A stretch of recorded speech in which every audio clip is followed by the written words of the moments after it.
we're going to jump off with the cardio benefits for the strength athlete. Okay. So what are the cardio benefits for the strength athlete? Well, I think the first thing I was talking about, what I mentioned last time, was just the ability to recover a little bit better during the training session itself. Because I think it's obviously powerlifting is it's an anaerobic activity. You don't need a tremendously well-developed cardiovascular system, but simultaneously, I think you do. And I think if you're a strength athlete who gets too deconditioned, you don't realize necessarily what you're leaving on the table, because the recovery between sets, the mental recovery, even being able to retain your mental focus over time, brain oxygenation, heart rate responsiveness, being able to recover between sets physically and mentally as an aerobic component to it. And one of the biggest things I tell strength athletes is, no, you don't have to be a marathon runner to benefit this. You don't need a tremendous amount of conditioning to be able to recover, but you do need some. And it can't just be specific conditioning. Obviously, you want work capacity in your arms, you want the work capacity in your legs, but a more robust cardiovascular system is going to let you do more quality work over a given session, and it's going to keep you physically and mentally fresher longer into your session. So the back half of your training session isn't just going to be you at high levels of fatigue, basically trying to retain whatever consciousness you have left to get in that accessory work that you should be focusing on more, but don't. The biggest thing here is, again, you're going to get to that platform and you're going to have done 10% more quality work in the same amount of time.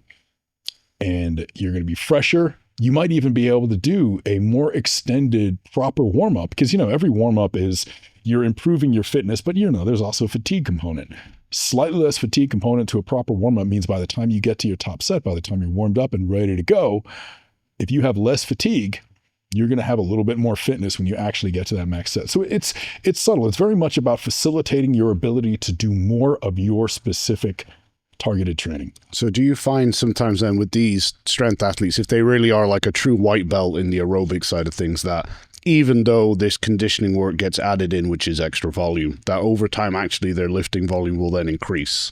It very much can. Yeah, even though they're trying to serve this other master over here, which is how they will see it, right? Yeah, because in a lot of cases, it's a sort of thing where, I'll have athletes who have been doing just, basic conditioning for 6 months that said, yeah, I'm doing a couple more sets. I actually did the accessory work that you programmed for me and, didn't skip it like I've been doing every month for the first 3 months. I hear that all the time. And, it is a case where suddenly you're doing an extra work set, you're doing an extra 2 work sets. You may even in some cases be able to increase your frequency just a little bit. It very much, it does vary, but yeah, often the volume goes up, but more importantly, the productive volume goes up. Mm-hmm. Because I think with strength sport, what's incredibly important is not just that the reps get done, but the reps get done properly, Well, let's define conditioning work, because I'm thinking of the meathead out there, right? To where what we may be speaking about, they may perceive as hard anaerobic work, which isn't really the conditioning work that we're talking about.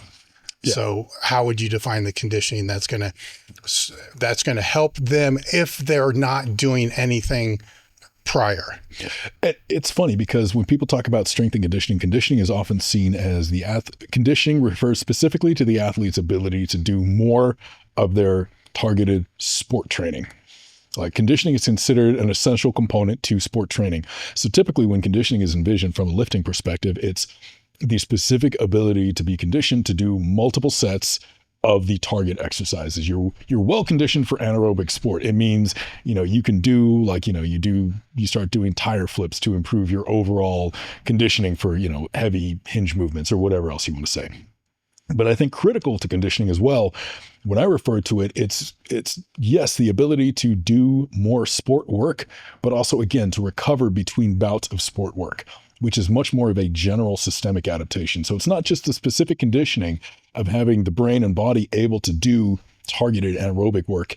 It's the body's ability, it's the body having the ability to restore nutrients to the muscles, to get oxygen back to the muscles, to restore this kind of homeostasis, to get the, to remove metabolites from the muscles, to get, to get everything reset, essentially, improve the muscle's ability to, pull ions back in.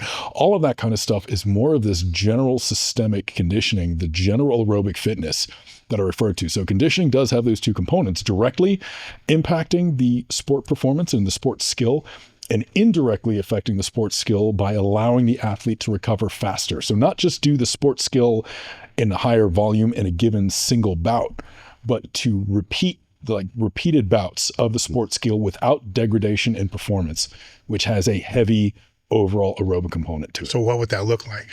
What would that conditioning look like? Mm-hmm. A lot of cases, it's very generalized conditioning. So it's going to be very, very simple, like low intensity, raising the heart rate enough to trigger some of those like eccentric adaptations to the heart, increasing stroke volume, increasing cardiac efficiency, increasing peripheral capillary density, like a lot of these fundamental aerobic adaptations that can be done through very low intensity work. And it's, I always kind of say it's free money for a lot of these athletes too, because there's very, very low recovery costs to a lot of this kind of stuff. Mm-hmm. And it's relative. And, I think a lot of people in, bodybuilding backgrounds may, who spend endless hours on the stepper may already be familiar with this.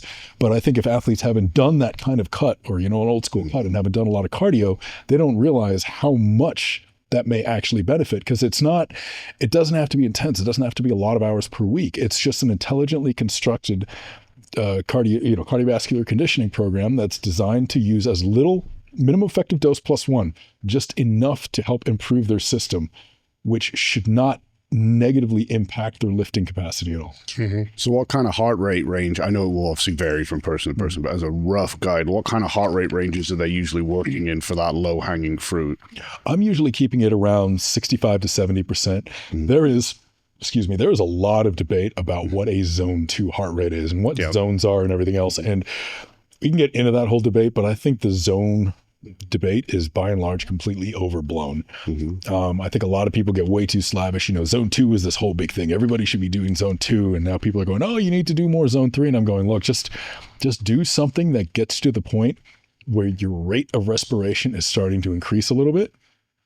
And that's fine. Mm-hmm. Just get to the point, because if you're breathing more deeply, if you're just starting to sweat, you're probably doing enough. That's probably 70% of your heart rate. There are some systems that define zone 2 as 72 to 80%. There are some that say 65%. I try not to worry about it. I'm just like, just do it to the point where you can just barely carry on a conversation. It's uncomfortable for you to start monologuing in more than 15 to 20 word sentences. Sure. That's the proper level of intensity. I'm laughing because my peak, because all this was taboo, right? Yeah. Carrying on the conversation was my cardio. And that's not a good thing, right? And thankfully things have changed, over the years. But I mean, as you were coming up with all this stuff, those were the people that you were working with. Man, I got to tell you, it was like sort of the running joke that like holding your breath to tie your shoelaces was kind of like enough to like get you, like that's how you knew it was a successful bulking strength cycle was when tie the shoelace and like your face I did red by the I did it. That's when you knew the meat, you're ready. Yeah. It was good. Blood pressure was high. Everything was good. Exactly. You couldn't recover for shit, but you just figured, well, I'm peaking. But I think need to. I think what's great, and you mentioned that, is like there are so many people now who don't realize, in a lot of strength circles, especially like elite strength sport, there's still very much a like, hey, like this stuff's going to happen to you when you're deep in like meat peaking phase and all that. Like you're so dialed, and that kind of stuff happens. But at the time, that was considered, recreational lifters were taking that perspective, and everybody on the recreational side was taking this ultra hardcore perspective, thinking that they were the top 0.5%, and they weren't anywhere near it. And it's going, look, you can maybe make that your goal when you are getting on a platform with some of the strongest people in the world.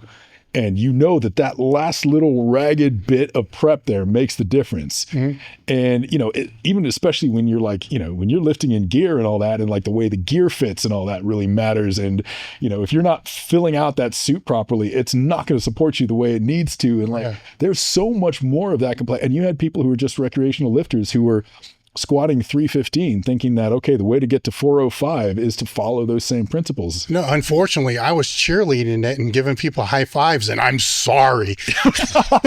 At some point, you just got to come out and say that you were wrong. That's kind of how this all kind of evolves over time, and it's the clues were all there. I mean, we were doing GPP, we were doing conditioning work. It was all there. Like, well, why are you doing this? But yet your end result is having to take a deep breath and hold your breath to tie your shoes. Yeah. Like how GPP is that? Yeah. Obviously that wasn't working effectively, but you learn over time. Yeah. It's better today, but there still are those small cohorts, that kind of fall in that, usually led by people that are my age that are still kind of telling people to do the same shit that we used to do and kind of don't evolve with everything that's around to be able to see that that's wrong. It's kind of the nature of how all this works. When you're dealing with these lifters and we start bringing in that cardiovascular component, because this is something that I think you might have a unique perspective on right now. We'll go down the rabbit hole of science and good and bad and so on. But, right now, a lot of people have in their mindsets like optimal rest periods for strength training, for hypertrophy, all this type of thing. But I think the context people forget there is like, how aerobically fit are the participants that you're testing? Big time. So for you now, when you're training these athletes who are getting aerobically fitter, but are still trying to or are operating at a pretty high level in the strength world or whatever, what do you see happening to like their training density, like their ability to go? So then all of those guidelines kind of go out the window then? A lot of them do change, because I'll have people who are, in between, like max sets, max singles, doubles, used to be 6, 7, 8 minutes, sometimes more, just to feel like, okay, I'm back, I'm recovered, especially with knee wraps and the like, where it's, okay, I got to take some time. People have been doing it for longer now, doing the conditioning for longer. They say 2.5 to 3 minutes, I'm ready to go again. And in some cases, that added density, it's obviously a time saver. Quality of the lifting stays good. Sometimes they do get in extra sets and all that, but training density does go up quite a bit. And, you'll have formerly 1.5-hour sessions, 2-hour sessions taking about an hour flat. You just touched on something that it drives me nuts, right? Because if you want to say science-based or bro-based, you need 3 minutes between sets. It's just like this general rule. And it's like, well, what if you're in shitty shape? Then that's not enough. But what if you're in really good shape? Then you're going to be able to have we're all forgetting that people adapt to the training stimulus that's placed upon them. And that's kind of left out of all the equations with the science-based talk. And I get it, they're quoting studies. I'll let you kind of rant about all that kind of stuff. But there's real people here. And you can't take that and say, okay, 2 minutes rest and give it to this person here that's in terrible fucking shape that probably needs 10, with higher loads, and vice versa. You don't tell the person that's in decent shape or that isn't, should be in better shape, you have to take 10. 10 is like way too much, man. You'd be in the gym 5 sets of 3. You'd be in the gym for fucking right there an hour, right? And that's without warm-ups.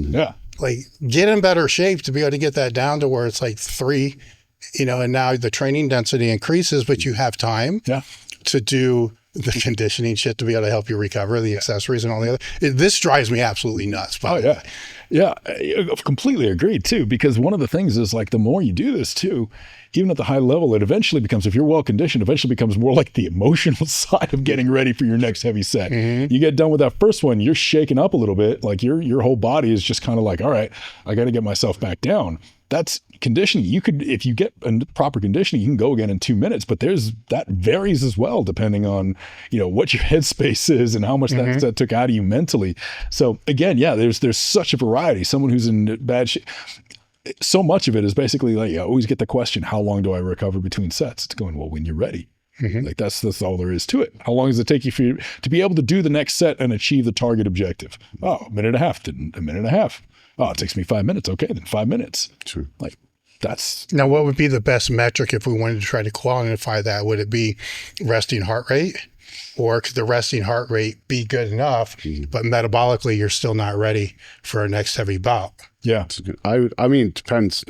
So you'll have your opinion, but if the goal of this, if we're looking at performance-based, then for me, it would be the minimum threshold that allows the performance to stay at the desired level, which, the limiting factor on that could be emotional, in terms of resources or resting heart rate, whatever. But I would look at it as whatever you need to do to achieve the 5 reps or whatever the load would be, which I'm going to counter what you said a little bit, just to say, like, do you find with most of the strength athletes who maybe aren't in as good a shape as they should be, rather than saying go when you're ready, should it be go just a little bit before? Because when you think you're ready is when you've been to the bathroom, sent 2 emails, drank your Monster, you're like, I could go now. Yeah. Whereas for those who... It's like you're doing a second workout at this point. Yeah. So, like, is it like, whenever you think you're ready, just cut 20 seconds off there and let's try that. Yeah. I think that's a really good point, because it can definitely get extended, and I think some people will be more, they want to err almost on the side of taking more time when it might actually benefit them to take less time. True. Because it's going, as soon as you do a set, you're cooling down a little bit. You're trying to balance your recovery with not cooling down. And I think if you're used to cooling down too much, you're used to recovering too much, like recovery kind of goes like this, asymptotic. You recover very quickly in the first minute or two. Every extra minute, you're not really recovering that much unless you're in really bad shape. You start cooling down almost immediately. Sure. So yeah, I would agree with that. I like that. Take whenever you're ready and chop 20 seconds off it. Now, I would say, we mentioned like the conjugate approach and training all these different facets, not just of strength, but also of endurance. But obviously there's the crossover there directly in terminology, which is the capacity of strength endurance, which I think probably doesn't get spoken about enough. Now, how do you go about training that? Because that tends to be a bit of a gray area where people think, well, I get stronger over here, and then I get fitter over here, and then this thing that exists in the middle just kind of, I assume, gets better because those things are better, which isn't always the case. My contention has been that strength endurance is kind of a derived characteristic. Okay. There's no directly measurable metric for strength endurance. Usually improving strength endurance is a combination of improved strength, improved movement efficiency, patterning, expertise, pain tolerance, aerobic capacity, both systemic and local. It's like all these things coming together. And so I think one of the crucial components of strength endurance is the skill component that I think is left out. And I think it's why when you have people who get very, very good at multiple repetitions, it's because they know how to economize their movement. They know how to economize their output on every single repetition. It always used to be interesting. If you watched, what was it? Rich Froning, I think, could do he could squat 405 for some ungodly amount. But that, if you looked at his maximum squat, it's not what you would have anticipated. I mean, you squat 405 for 20, you picture somebody up in the, 600 range. I think it was like 500 flat or something like that. And you think, well, how is that possible? And you watch him move, and every single repetition, there is no strength or explosiveness beyond what was needed. It was just enough work to get the repetition done.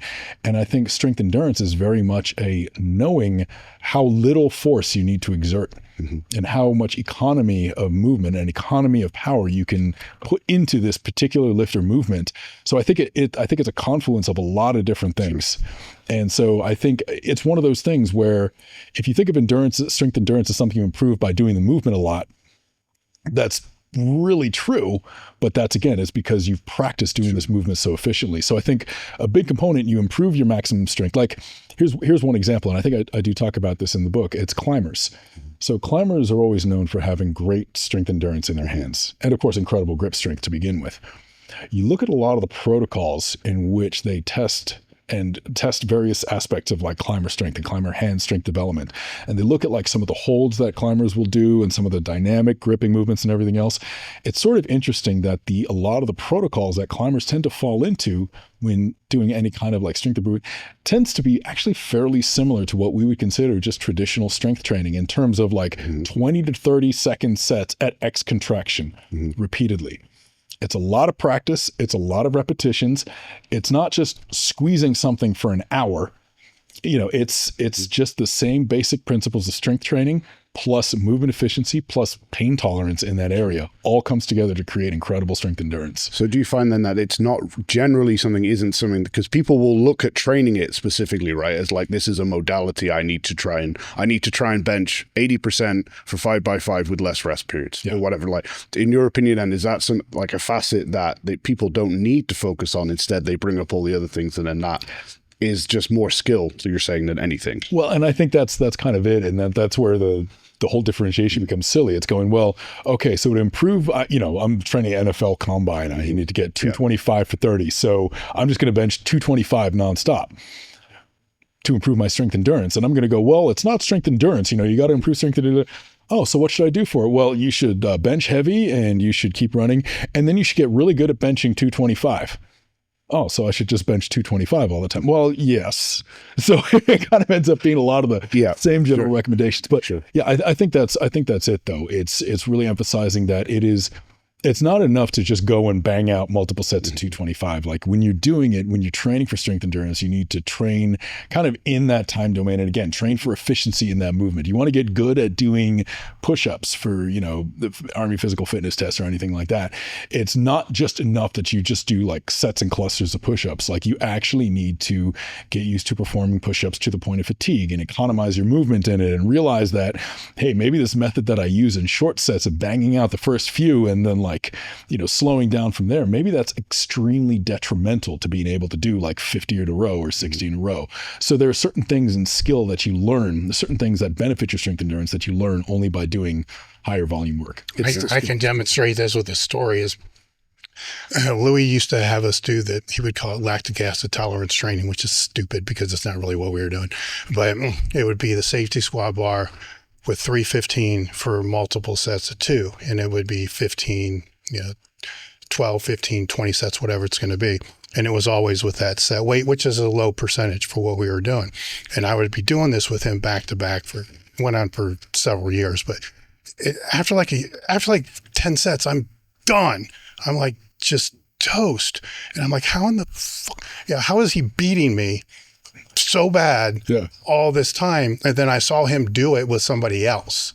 I was injured or whatever it was. And I'm like, he's not putting maximum intent in his reps. He's just standing up with 315. Yes. And I'm like, okay. Yeah. So then the next time we did it, I went from like 11 sets to like 25. Yeah. I'm like, well, are you done yet? And it's like, I get it. Right. Yeah. But that intent is what we're talking about. Right. Yep. And that's that training ability. But I don't know how you go about teaching that intent if you don't know the explosive one first. Right. Mm-hmm. Yep. And vice versa. It takes experience to be able to grasp this. And I'm sure it's going to be exercise specific too. Yeah. Like a barbell curl, but probably be stupid, right? But a squat's a really good illustration of that. But when you're speaking about what you asked, then that becomes that component. The 225 bench kind of becomes that component too. So, somebody's doing that for the combine and they're just ripping out maximum sets. It's like, whoa, dude, there's 2 factors here. You need to control your intent, but you also need to understand there's going to be a clock ticking. There's a time where you're just not going to do it. It's 30 seconds, 20, whatever your time is. Yeah. That's very hard to increase that time, which is the training that we're talking about here is how do you increase that time? Mm-hmm. Right. Yep. But for these people training for the combine and they got 8 weeks, they're probably not going to increase the time. Yeah. Right. You need to increase the speed at which you can get those reps done with controlled intent that it doesn't kick you on the back end of all that, which becomes fascinating from a training perspective because now you're looking at these different variables.